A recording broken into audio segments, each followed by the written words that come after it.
humble opportunity, peace upon all of you.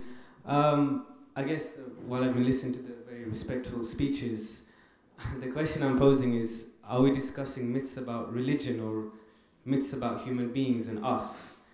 And from analyzing the questions, what I'm finding is when you look at the role of division, symbols, understanding of God, real first essence, whatever you want to say, clothes, animals. I mean, in Islam, for example, as you know, we do sacrifice an animal in the pilgrimage. Or, for example, you look at the status of a particular area, like Israel was mentioned, or I could say Kaaba in Mecca, for example. So that's the first question I'm just putting there, that are we discussing myths about ourselves and our understanding of what is beyond us? Second thing is myths about myself or yourself as an individual level. I'm wearing this robe, as you can see, and I did it purposefully, to really dispel myths, because there is always an understanding that a so-called person that studied in a seminary, known as a mad mullah, I don't know, it's a joke, as a sheikh or a mullah or whatever you want to say, imam, doesn't have an appropriate position in the public sphere or in a university, etc. Which obviously I'm trying to dispel by wearing this thing, because if you're educated in different backgrounds, you want to respect and show that. So you have great theological seminaries in each religion, which is here or no religion, that is, it doesn't matter.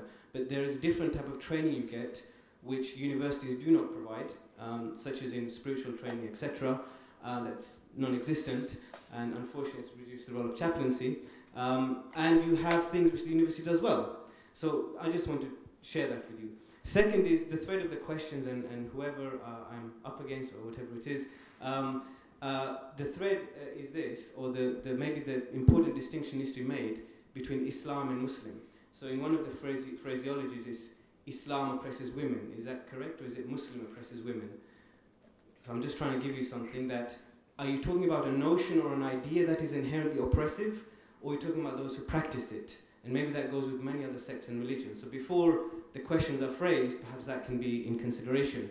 The third is about terminology. There's no such thing as Sharia law, it doesn't exist. There's no such thing as Islamic law. That is a Western term. For example, I'm born here, so I pride myself on both Islamic and Western methodology. In Islam, we say fiqh, which is jurisprudence.